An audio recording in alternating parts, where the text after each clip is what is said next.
2022 is coming to an end, which means it is time to rank King Gizzard's 5 albums that they released this year. You heard that right. King Gizzard released 5 albums this year, which matches their 2017 output where they did the same thing. They also released a few bootleggers. They released Butterfly 3001, which is a remix album. So they were extremely busy this year. I'm going to be sticking primarily towards the studio records. But the point of today's video is to rank them from worst to best. I mean, of course, even the worst album I still really enjoy. But before I get into the rankings, I wanted to go over some of the cool things that have gone on in the King Gizzard world in the last few months. The best thing was this month, Chunky Shrapnel got a theatrical release at select theaters.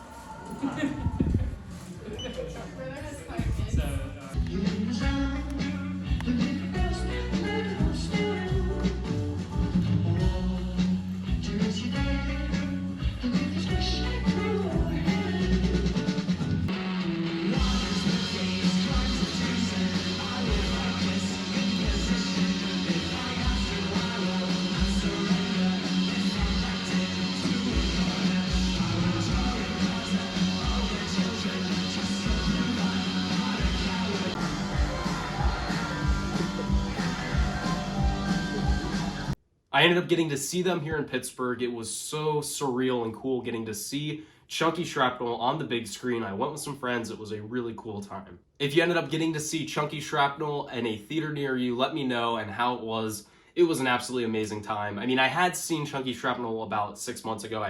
Arg matey, I kind of pirated it, but it was really cool getting to see it on the big screen. It was way better than that showing.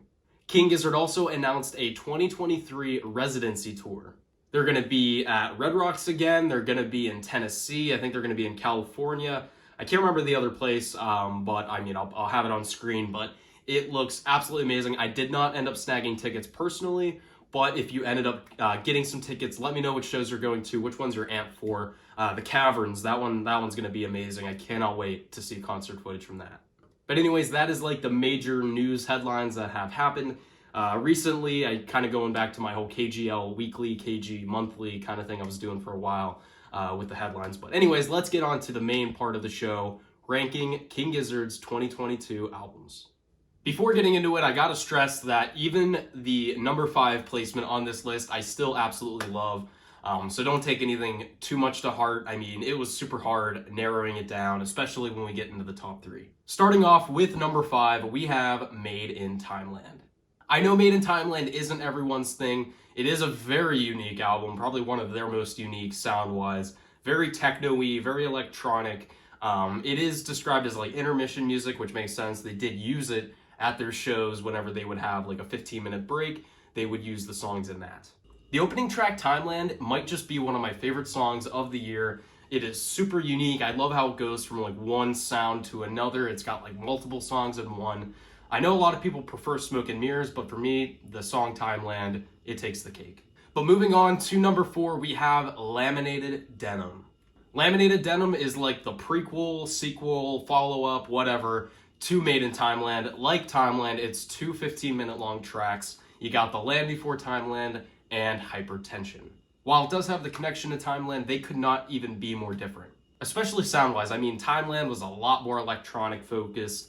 And Timeland really does feel like a jammy kind of album. I saw a really good comment. It was basically like if King Gizzard released a jam album in like 2017, 2015, something like that. It really does sound like it. The Land Before Timeland is like you're on a river, you're going down the stream. It's really cool. Kind of got some Fishing for Fishies vibes with it.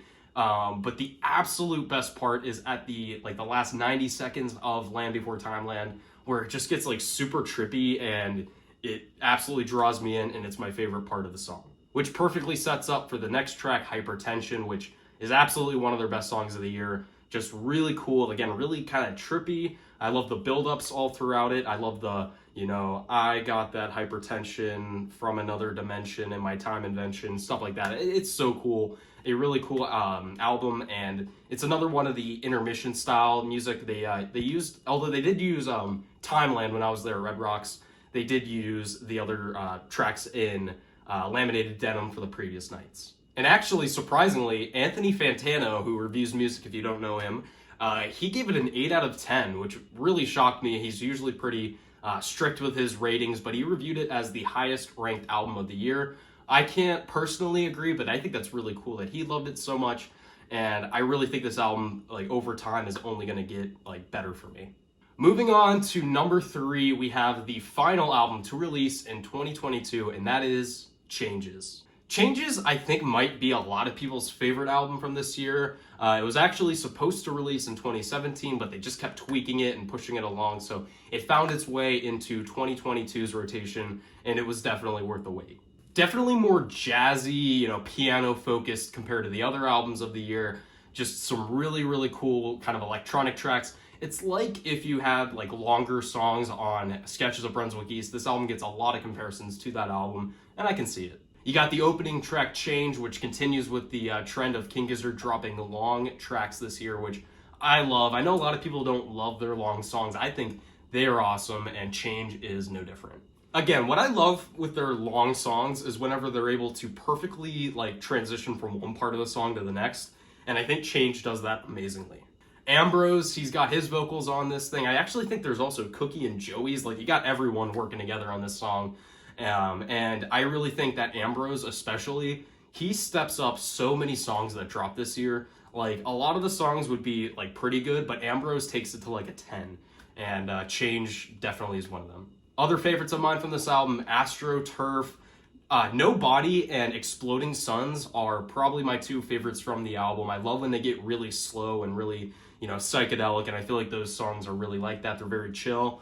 I'd say the only thing about this album that I'm not crazy about is the flow. I feel like the transitions are great, but when it goes from No Body into Gandhi and then back into Exploding Suns, I just don't know if it really works as well.